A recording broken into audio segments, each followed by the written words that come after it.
नमस्कार मेरे प्यारे साथियों, स्वागत है आपका अपने YouTube चैनल पवन हिस्ट्री क्लासेज में। साथियों, पिछली वीडियो के माध्यम से हमने बाबर यानी मुगल साम्राज्य के बारे में जाना था, बाबर के इतिहास के बारे में कि भाई बाबर ने किस प्रकार अपने साम्राज्य का विस्तार किया था, किन परिस्थितियों से वो मिर्जा से बादशाह बना, उसके बाद में बादशाह बना और अपने साम्राज्य किस प्रकार से उसने विस्तृत किया था।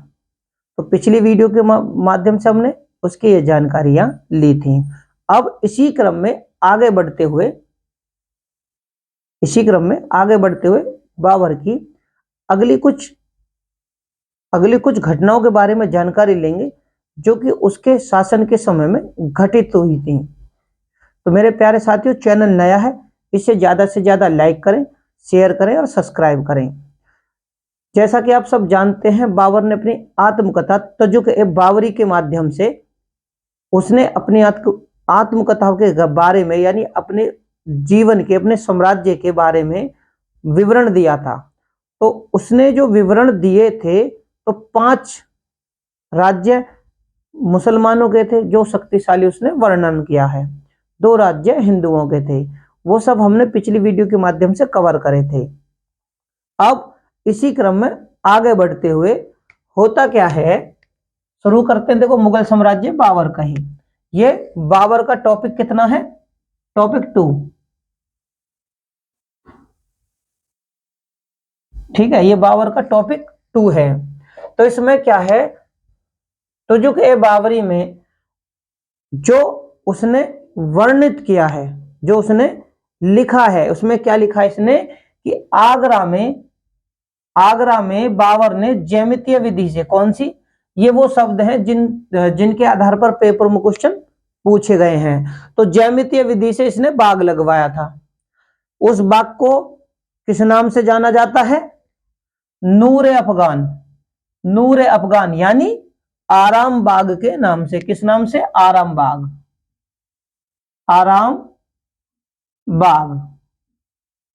तो नूर-ए-अफगान बाग लगवाया इसने, क्योंकि यह बागों का बहुत ज्यादा शौकीन था, जिसे नूर-ए-अफगान यानी आराम बाग के नाम से भी जाना जाता है।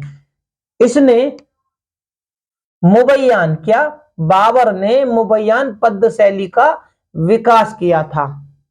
ये तुजुक-ए-बाबरी में वर्णित महत्वपूर्ण घटनाएं हैं जो कि बाबर ने वर्णित की हैं और इनसे संबंधित क्वेश्चन पेपरों में पूछे जाते हैं। अब इसने मुबय्यान पद्य शैली का विकास किया था। इसी तुजुक-ए-बाबरी यानी इसकी आत्मकथा जो है, तुजुक-ए-बाबरी को क्या थे, अब्दुल रहीम खान खाना ने, बाबर की आत्मकथा को अब्दुल रहीम खान खाना ने फारसी में अनुवाद किया। किसने, फारसी में अनुवाद किया, अब्दुल रहीम खान खाना ने। देखो, यहां से संबंधित क्वेश्चन पेपरों में पूछा गया है। दूसरा, सर्वप्रथम अंग्रेजी में श्रीमती वेवरिज ने सबसे पहले अंग्रेजी में जो अनुवाद किया सर्वप्रथम, तो श्रीमती वेवरिज ने सबसे पहले से अंग्रेजी में अनुवाद किया। इसके बाद में 1826 ईस्वी में लैंडन और अरस्काइन ने से अनुवाद किया। यानी पहले सर्वप्रथम श्रीमती वेवरिज, उसके बाद में लैंडन और अरस्काइन ने बाबर की आत्मकथा को, जो कि तुजुक-ए-बाबरी है, उसको अंग्रेजी में अनुवाद किया था। अब ये थी तुजुक-ए-बाबरी से संबंधित महत्वपूर्ण घटनाएं। अब देखते हैं कि बाबर भारत की तरफ किस प्रकार से अपने साम्राज्य का विस्तार करने के लिए बढ़ता है। होता क्या है, 1518 और 19 ईस्वी, कहीं कहीं पर इनकी जो 1518 है, ये 17 भी मिलती है, 17 और 18, इसलिए मैंने दोनों ही चीजें दोहरा देता हूं। ठीक है ना। 1518-19 में पहली बार बाबर जब भारत की तरफ रुख करता है, तो वो बाजौर और बहरा के किले पर कब्जा करता है। सबसे पहले इन पर कब्जा करता है। जब यहां पर कब्जा हो जाता है, तो यहां से ये क्या करता है, इनका एक दूत, यानी इसका एक दूत था मुल्ला मुर्शीद, क्या नाम था उसका, इसके दूत का नाम था, बाबर के दूत का नाम था मुल्ला मुर्शीद। ये जब इस पर अधिकार कर लेता है तो मुल्ला मुर्शीद के द्वारा ये दिल्ली सल्तनत पर उस समय इब्राहिम लोदी का साम्राज्य था, उनके पास में दूत को भेजता है, कि उसके पास में दूत को भेजता है और कहता क्या है कि भैया जो मेरे पूर्वजों के अधिकार में, जो मेरे पूर्वजों के अधिकार में क्षेत्र था उसे लौटा दो, इब्राहिम लोदी से कहता है ये। लेकिन क्या होता है, उस समय दौलत खां लोदी जो कि पंजाब का गवर्नर था, ये उसे दिल्ली सल्तनत तक आने ही नहीं देता, इसके दूत को, और उसे लाहौर में ही रोक लेता है। इस प्रकार होता क्या है कि भाई दूत रोक लिया, जबकि इसने बाजौर और बहरा पर किलों पर अधिकार किया था, लेकिन इसका दूत दिल्ली सल्तनत तक नहीं पहुंच पाया। तो इसकी जो विजय थी बाजौर और बहरा की, ये अस्थायी सिद्ध होती है। इसके बाद में ये क्या करता है, सितंबर का महीना था 1519 में, 1519 ईस्वी में ये पेशावर पर आक्रमण करता है। जब ये पेशावर पर आक्रमण करता है तो आक्रमण 1519 में ही करता है, लेकिन पेशावर पर अधिकार नहीं कर पाता। भाई क्यों नहीं कर पाता, ये जो बदख्शा शाह है, बदख्शा, वो उस समय बाबर के अधिकार में था, उसमें हो जाता है उपद्रव यानी विद्रोह। विद्रोह की खबर पाते ही बाबर यहां से तुरंत वापस लौटता है विद्रोह को शांत करने के लिए, इसलिए वो पेशावर पर अधिकार नहीं कर पाता। लेकिन विद्रोह को शांत करने के बाद में ये जो तीसरा आक्रमण, यानी पहला आक्रमण, पहली बार जो पहला आक्रमण करा बाजौर के किले को इसने लिया, दूसरा जो करा था वो पेशावर पर, तीसरा इसने जो दोबारा करा, तीसरा आक्रमण इसका 1520 ईस्वी का समय था।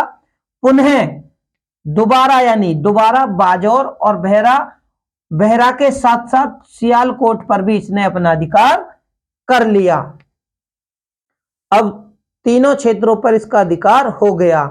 जब यहां पर इसका अधिकार हो गया तो यहां पर क्या है, दौलत खां लोधी जो है, जो कि इब्राहिम लोदी के अधीन पंजाब का गवर्नर था वो इब्राहिम लोदी का गवर्नर। ये क्या करता है, बाबर को निमंत्रण देता कि आप आओ दिल्ली सल्तनत पर आक्रमण करो। होता भी यह है, निमंत्रण को स्वीकार करते हुए जो बाबर है वो आक्रमण करने के लिए दिल्ली की तरफ चल देता है। अब होता क्या है, जब दिल्ली की तरफ आक्रमण करने पहुंचता है तो पहली बार इब्राहिम लोदी इधर तो ये पहुंचता है आक्रमण करने के लिए बाबर, इधर क्या होता है, इब्राहिम लोदी पहुंच जाता है। इब्राहिम लोदी की सेना को पहली बार बाबर लाहौर में हराता है। कहां, इब्राहिम लोदी की सेना को कहां हराता है, लाहौर में हराता है। इसे हराने के बाद में यह क्या करता है, हाँ जब ये इस पर आक्रमण करता है ना, बाबर इब्राहिम लोदी की तरफ जब आक्रमण करता है तो ये जो पंजाब का गवर्नर था दौलत खां लोदी, लाहौर, दीपालपुर और जालंधर पर भी अधिकार कर लेता है। यानी पहले 1520 में ये सारी चीजें जीतने के बाद में फिर वो इन पर, यानी पंजाब, लाहौर और दीपालपुर और जालंधर पर भी अधिकार कर लेता है। इन पर अधिकार करने के बाद में, क्यों, क्योंकि 1520 में दौलत खां लोदी जो कि पंजाब का गवर्नर था, यही उसे बुलाता है कि आ जाओ दिल्ली पर आक्रमण करो। जैसे ही ये पंजाब की तरफ बढ़ता है बाबर, और जब पंजाब की तरफ बढ़ता है तो पंजाब का क्षेत्र लाहौर और दीपालपुर और जालंधर, इनको भी अपने अधिकार में ले लेता है। अधिकार में लेने के बाद में अब इब्राहिम लोदी को यह चीज पता चलती है तो वो अपनी सेना लेकर लाहौर तक पहुंच जाता है। लाहौर में इन दोनों के होता है युद्ध। जब ये दोनों लड़ते हैं तो पहली बार इब्राहिम की सेना को लाहौर में बाबर हराता है।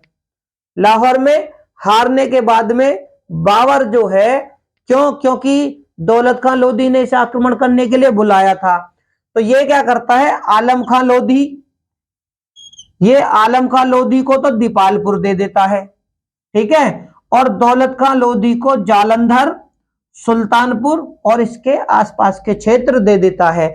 जिससे क्या होता है, दौलत खां लोधी जो है, क्योंकि ये अपना अधिकार के साथ साथ अपना छोटा सा साम्राज्य भी बढ़ाने के फिराक में था, तो क्या होता है, दौलत खां लोधी को यह चीज अच्छी नहीं लगती, ये क्षेत्र लेकर वो संतुष्ट नहीं था। तो क्या होता है कि बाबर के लौटते ही ये षड्यंत्र करना चालू कर देता है, यानी विद्रोह की नीति अपना लेता है।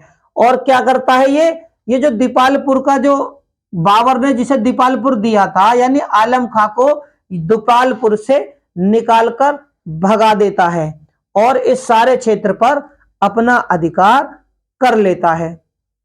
अब बाबर को ये सारी चीजें मालूम चलती है तो क्या होता है, बाबर 1525 ईस्वी में पंजाब, क्योंकि दौलत खां लोधी पंजाब का गवर्नर था, पंजाब पर अधिकार कर लेता है आक्रमण करके, और दौलत खां लोधी हार जाता है। दौलत खां लोधी हारने के बाद में सारा साम्राज्य बाबर के अधिकार में चला गया। अब बाबर दिल्ली सल्तनत की तरफ चलता है। तो क्या होता है इसके बाद में, 21 अप्रैल का समय था। यहां से संबंधित क्वेश्चन पेपरों में बहुत ज्यादा बार पूछा जा चुका है, क्योंकि पानीपत का प्रथम युद्ध।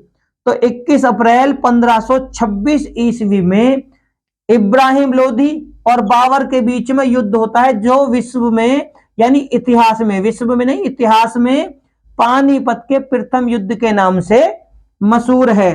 इसमें युद्ध होता है, युद्ध होने में क्या होता है कि इब्राहिम लोधी युद्ध क्षेत्र में ही मारा जाता है, यानी इब्राहिम लोधी के मारे जाने के बाद दिल्ली सल्तनत पर बाबर का अधिकार हो जाता है। यानी यही वो युद्ध है, पानीपत का प्रथम युद्ध, जो कि बाबर को भारत में रहने के लिए रास्ता यानी द्वार खोलता है, साम्राज्य का भी और साम्राज्य विस्तार का भी और रहने का भी।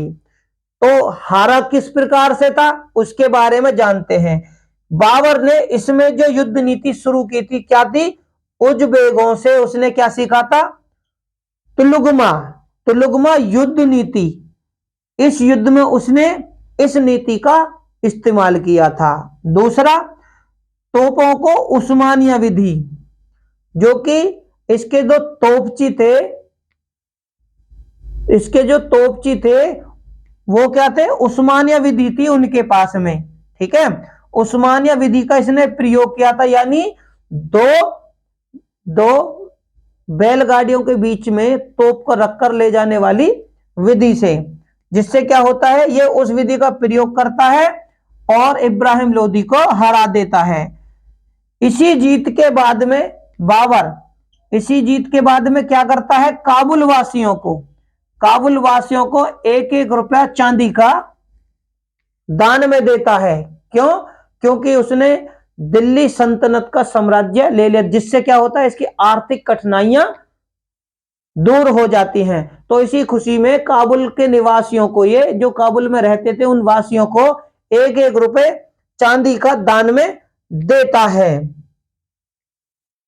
ठीक है, यहां तक पता चल गई। ये जो विधि है जिसका प्रयोग बाबर ने किया था, इस विधि का प्रयोग इससे पहले यानी बाबर से पहले किसने किया था, ओटोमन शासक था सफवी शासक, यानी ओटोमन शासकों ने सफी शासक शाह इस्माइल के विरुद्ध किया था। ठीक है, जब उसने ये 1-1 रुपया चांदी का दान में बांटा था, तो इसी उदारता के कारण बाबर को कलंदर भी कहा जाता है। क्या? कलंदर भी कहा जाता है। ये क्वेश्चन भी पेपरों में काफी बार पूछा गया है। इसके बाद में बाबर क्या करता है, दिल्ली में अपने नाम का खुतबा पढ़वाता है और सिक्के भी डलवाता है। अगला जो होता है 27 अप्रैल 1526 ईस्वी में, यहां पर उसने 21 अप्रैल में पानीपत का युद्ध जीत लिया बाबर ने। तो तभी 27 अप्रैल 1526 में बाबर जो है हुमायूं को भेज देता है आगरा की तरफ, और हुमायूं क्या करता है, आगरा पर अधिकार कर लेता है। आगरा पर अधिकार कर लेने से अब होता क्या है, अफगानों की जो नई और पुरानी, क्या नई और पुरानी जो राजधानियां थी, दिल्ली और आगरा, दिल्ली पुरानी थी, आगरा नई राजधानी थी, तो क्या करता है, हुमायूं के अधिकार होने से अब दोनों राजधानियां बाबर यानी मुगल साम्राज्य के अधिकार क्षेत्र में आ जाती हैं। हुमायूं ही बाबर को आगरा में क्या, हुमायूं बाबर को आगरा में क्या करता है, बादशाह घोषित करता है, यहां से ये बादशाह घोषित कर देता है। इसके बाद में 16 मार्च 1527 ईस्वी को क्या होता है, खानवा का युद्ध होता है। अगले क्रम में खानवा का युद्ध होता है। क्यों होता है, क्योंकि बाबर राणा सांगा पर इल्जाम लगाता है, यानी उस पर आरोप लगाता है कि इसने मुझे इब्राहिम लोदी के प्रति आक्रमण के लिए बुलाया था और मेरा सहयोग नहीं किया। ये क्वेश्चन जो विवादग्रस्त है, लेकिन फिर भी आपकी जानकारी के लिए मैंने ये चीज दोहराई है। तो इसमें क्या होता है, इसमें राणा सांगा की जो सेना है, राणा सांगा की सेना का जो नेतृत्व करता है, यानी राणा सांगा और बाबर के बीच में अब होता है युद्ध खानवा का युद्ध होता है, क्योंकि खानवा जो है आगरा से 40 किलोमीटर की दूरी पर था, राजपूतानाओं का क्षेत्र था, राजपूतों का वहां पर अधिकार था। अब जब यह युद्ध होता है तो राणा सांगा की जो सेना है, उस सेना का नेतृत्व करने वाला जो अधिकारी थे, जो सैनिक थे, वो कौन थे, हसन खां मेवाती, महमूद लोधी और आलम खां लोधी, ठीक है ना। और चौथे कौन थे, मेदनी राम, ठीक है ना। ये क्या करते हैं, इस युद्ध में भाग लेते हैं संयुक्त सेना के साथ, यानी राणा सांगा की सेना होती है और ये वो अधिकारी होते हैं जो सेना का नेतृत्व करते हैं बाबर के विरुद्ध। अब इसमें क्या होता है, बाबर की सेना राजपूतों के सामने टिक नहीं पाती और तितर बितर होने लगती है, यानी घबराकर भागने लगती है। लेकिन इसमें क्या है, अपनी सेना के मनोबल को उठाने के लिए बाबर क्या करता है, इस युद्ध में जिहाद का नारा लगाता है और जीवन भर शराब ना पीने की कसम खाता है। शराब नहीं पीऊंगा कसम खाता है, अगर आप सारे मिलकर मेरे को खानवा का युद्ध अगर हम जीत जाते हैं तो। और इसमें क्या चीज कहता है कि भाई मुसलमानों से क्या करता है बाबर, मुसलमानों से तमगा कर, जो मुसलमानों से लिया जाता था ना तमगा कर को ये क्या करता है, उठा लेता है कि किसी भी मुसलमान से तमगा कर नहीं लिया जाएगा। इस प्रकार जिहाद का नारा लगाने से, शराब ना पीने से और मुसलमानों से तमगा कर उठा लेने से क्या होता है, सेना का यह मनोबल बढ़ा देता है और इनमें बहुत ज्यादा घमासान युद्ध होता है। और युद्ध का जो परिणाम होता है कि बाबर खानवा के युद्ध को जीत जाता है, और राजपूत स्त्रियां जो थी वो जौहर कर लेती हैं। इस युद्ध के बाद में क्या करता है, बाबर जो है गाजी की उपाधि धारण करता है। किसकी, गाजी की उपाधि धारण करता है। तो मेरे प्यारे साथियों, उम्मीद करता हूं बाबर के साम्राज्य से संबंधित जो भी महत्वपूर्ण तथ्य थे उनके बारे में आपको जानकारी मिली होगी। भाई पेपरों में क्वेश्चन इन्हीं के आधार पर पूछे जाते हैं। क्वेश्चन किस प्रकार से पूछे जाएंगे वो हम अपने आने वाली वीडियो के माध्यम से आप लोगों को कराएंगे। तो मेरे प्यारे साथियों, चैनल नया है, इसे ज्यादा से ज्यादा लाइक करें, शेयर करें, सब्सक्राइब करें, बेल आइकन को दबाना बिल्कुल भी ना भूलें। डिस्क्रिप्शन बॉक्स में लिंक दिया हुआ है, वहां पर जाकर आप हमारी सारी वीडियो को देख सकते हैं। धन्यवाद।